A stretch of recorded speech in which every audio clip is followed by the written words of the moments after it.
que ainda não cumprimentei. Nós hoje vamos começar com um pequeno exercício. É um exercício de lógica, ninguém vai ter que se levantar do lugar.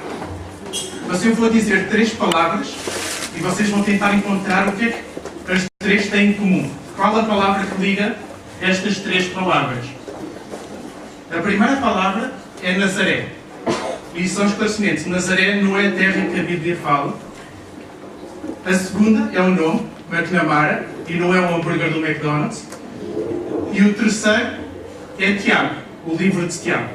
O que é que estas 3 palavras têm em comum? Podem tentar.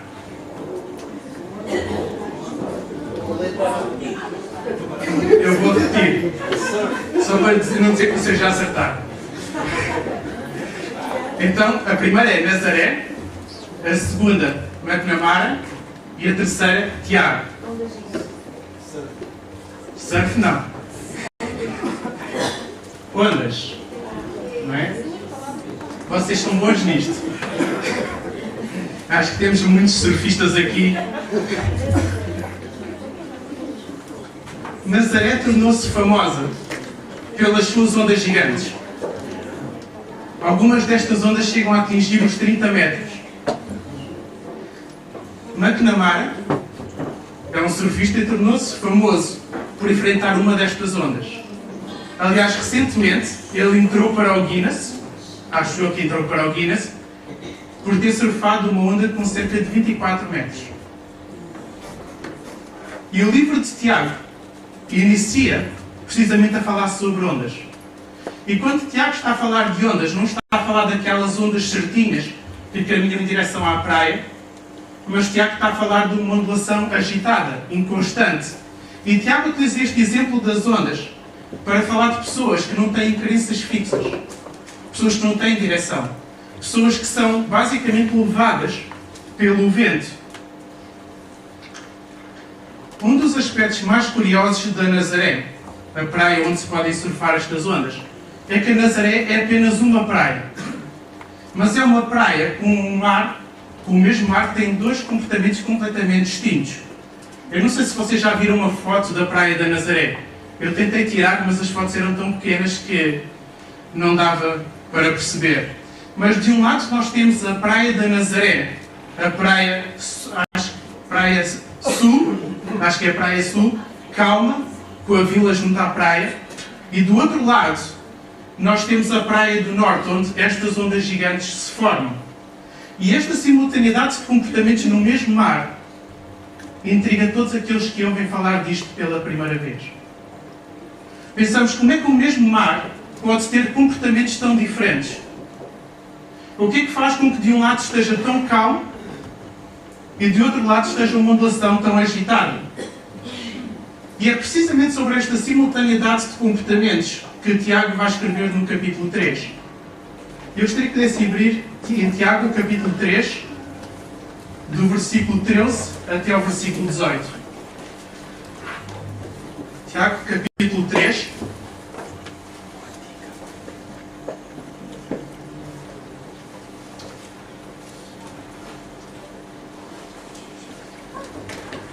Do versículo 13 até ao versículo 18. Já todos a encontrar?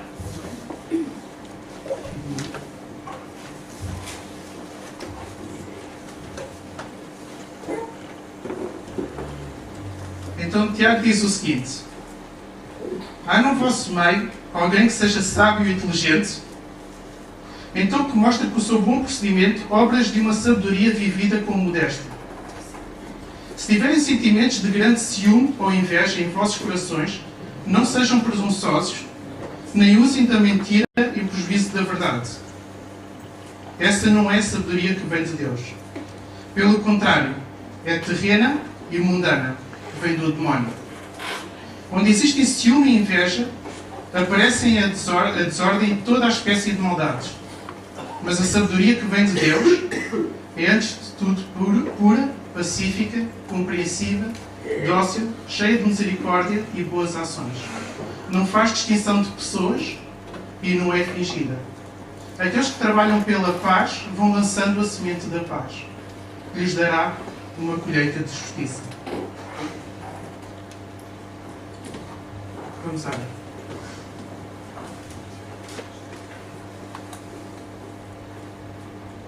Deus Pai, te oramos, Senhor, Pai, para este tempo que se vai seguir agora.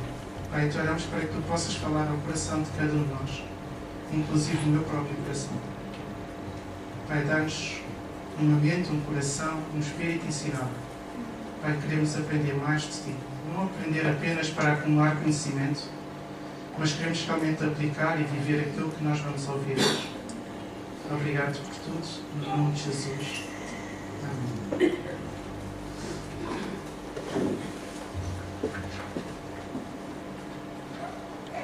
Tiago, ao escrever esta carta, ele estava a escrever para cristãos que estavam a viver períodos de indefinição no seu interior. E Tiago alerta os seus ouvintes para o perigo de eles se assemelharem a ondas levadas pelo vento. Aquele período de entusiasmo que nós lemos no livro de Atos dos Apóstolos já tinha arrefecido um pouquinho. E no âmbito da igreja, no seio da igreja, já se notava várias divisões. Dava-se importância à fé, mas tal como o Jonathan disse na semana passada, a fé era vivida de uma forma completamente teórica. Havia também uma clara distinção entre pessoas e na forma como elas eram tratadas. E para aquilo que nós lemos também, falar mal uns dos outros era uma prática comum na vida da igreja. E é precisamente sobre esta prática de falar mal uns dos outros que Tiago inicia o capítulo 3. E Tiago faz esta mesma pergunta. Como é que é possível que o mesmo cristão use a sua boca para louvar a Deus e para edificar os seus irmãos e, instantes a seguir, utiliza a mesma boca para falar mal uns dos outros e até, se possível, desejar que a vida lhe corra mal? Segundo aquilo que vocês conhecem, e agora é uma pergunta mais difícil, já vai exigir outro tipo de conhecimentos de surf.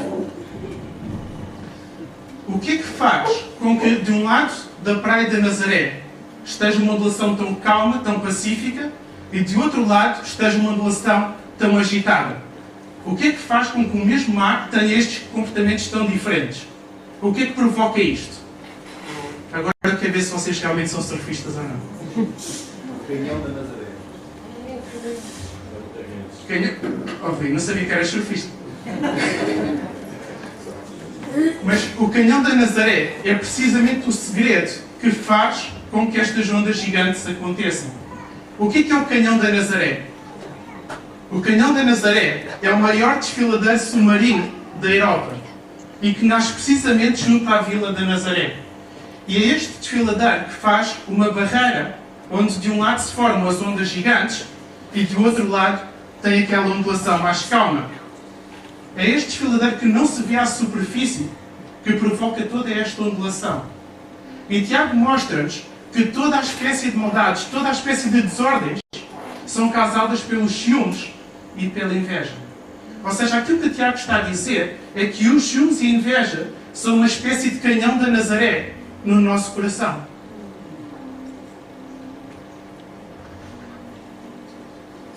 A Bíblia mostra-nos que quando o nosso coração está em mau estado, isto provoca uma variedade de pecados. E o que a Bíblia nos mostra também é que estes pecados não nos afetam apenas a nós, mas afetam todos aqueles que nos rodeiam. Se por alguma razão eu sinto inveja da Helena, ou sinto inveja do Luís, por exemplo, porque eles fazem coisas que eu não consigo fazer e que gostava de fazer, ou se eu tenho inveja de alguém porque tem um carro que eu não tenho, ou tem uma casa que eu não tenho, e eu não estou a falar de admiração, estou a falar de cobiça. Aquilo que a Bíblia diz é que nós devemos humilhar-nos e devemos reconhecer este erro. A humildade é uma das características desta verdadeira sabedoria que Tiago exorta-nos a viver. E Tiago diz também que nestas alturas em que nós sentimos inveja, que nós sentimos ciúmes, nós devemos controlar a nossa língua. Porque é precisamente nesta altura em que nós sentimos inveja, que sentimos ciúme de alguém, que nós temos uma maior inclinação para usar o poder destrutivo da nossa língua. Para começar a rebaixar a pessoa, para começar a denegrir a pessoa, para começar a falar mal dela. E Tiago mostra-nos que viver desta forma é vivermos de acordo com esta falsa sabedoria. E Tiago diz também que esta sabedoria não vem de Deus. Ou seja, quando nós vivemos centrados em nós mesmos, movidos simplesmente pelo nosso orgulho, pelas nossas ambições, o ciúme e a inveja tornam-se algo bastante natural no nosso dia-a-dia.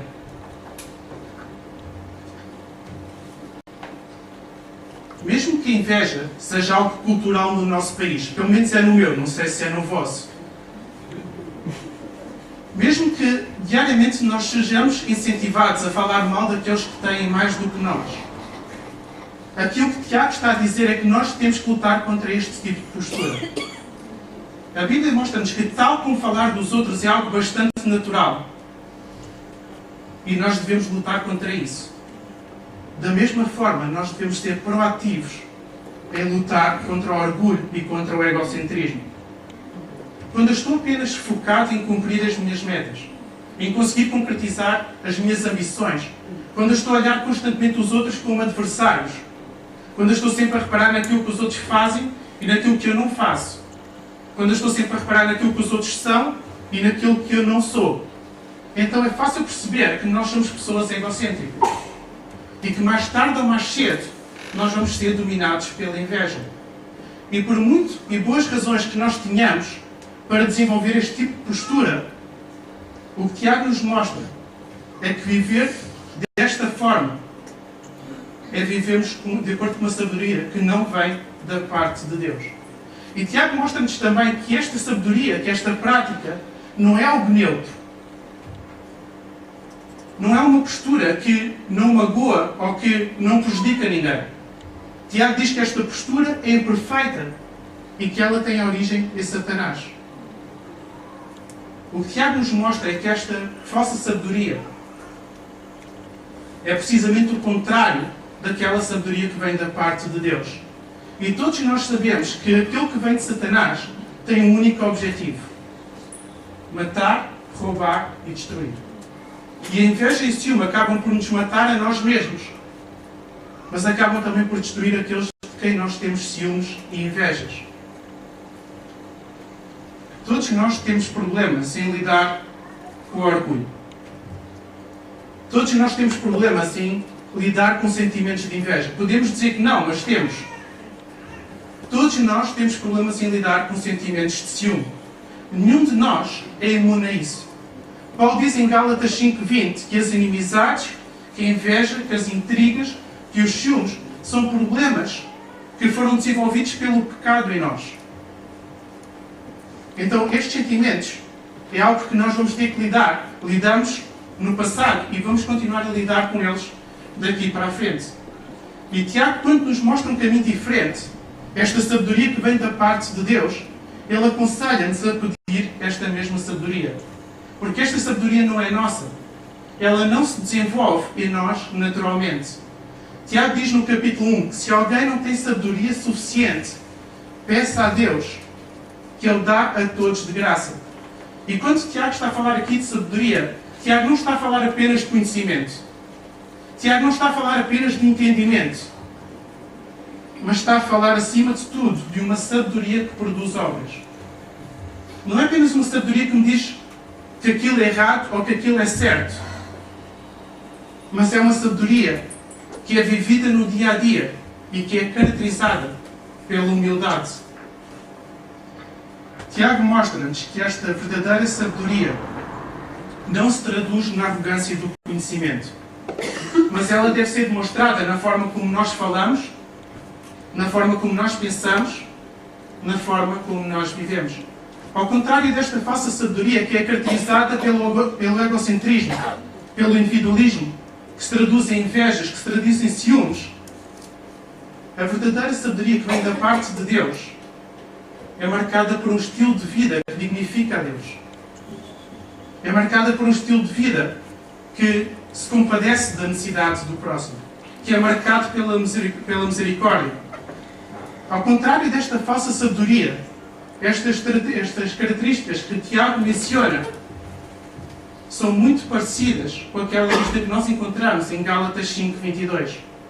Tal como a paz, a paciência, a bondade, a modéstia, são consequências do trabalho do Espírito Santo na nossa vida. A pureza, a compaixão e as boas obras são igualmente trabalho do Espírito Santo.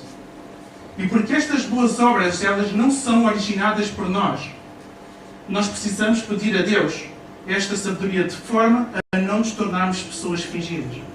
E quando Tiago está a falar de pessoas fingidas, é mais ou menos como o Mar da Nazaré. A mesma pessoa com dois comportamentos completamente distintos.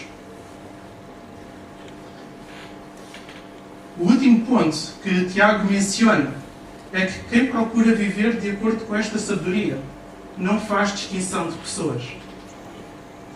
Segundo o próprio livro de Tiago, nós percebemos claramente que estava a ser feita uma distinção entre pessoas com base nos bens que cada uma possuía.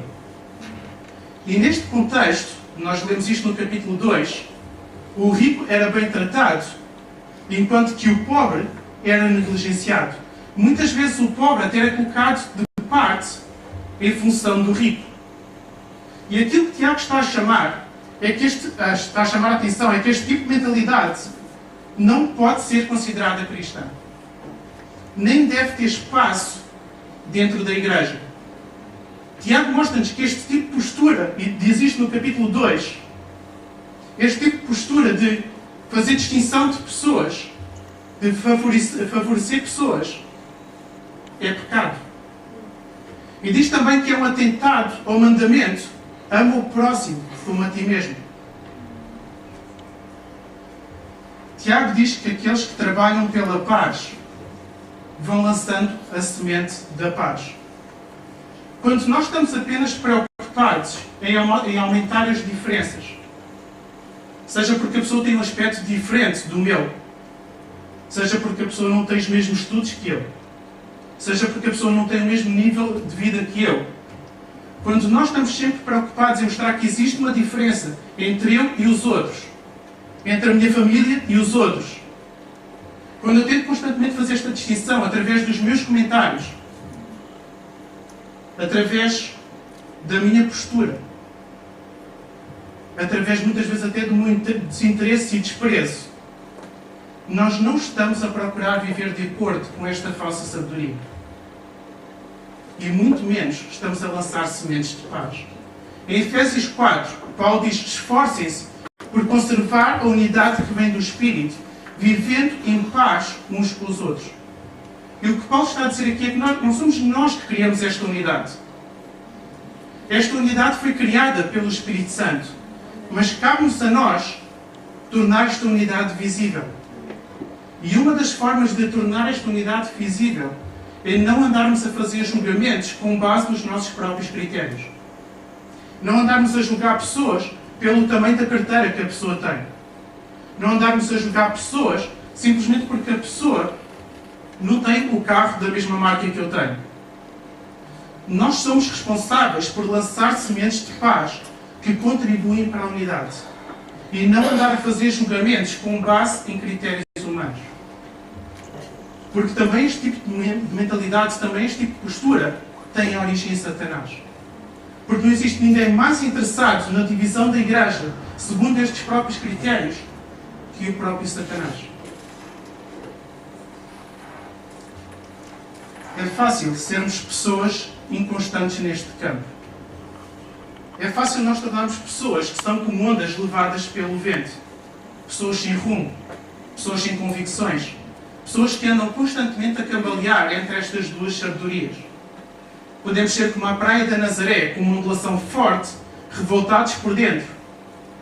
Ou podemos ser como a mesma praia da Nazaré, calmos, serenos e marcados pela paz. E Tiago diz no início do seu livro que nós devemos ser perseverantes e viver nesta verdadeira sabedoria até ao fim. E para isso, é importante não deixarmos que os ciúmes e que a inveja tomem conta de nós. É importante também lutarmos para não vivermos de acordo com esta falsa sabedoria. E por fim, é importante pedirmos esta verdadeira sabedoria a Deus. E esta sabedoria ela deve ser demonstrada na forma como nós vivemos. Não apenas aqui na igreja, mas em casa, no trabalho, seja qual for o sítio onde nós passamos tempo. Esta sabedoria deve ser vivida em todo o tempo e em todo o lugar. Vamos orar.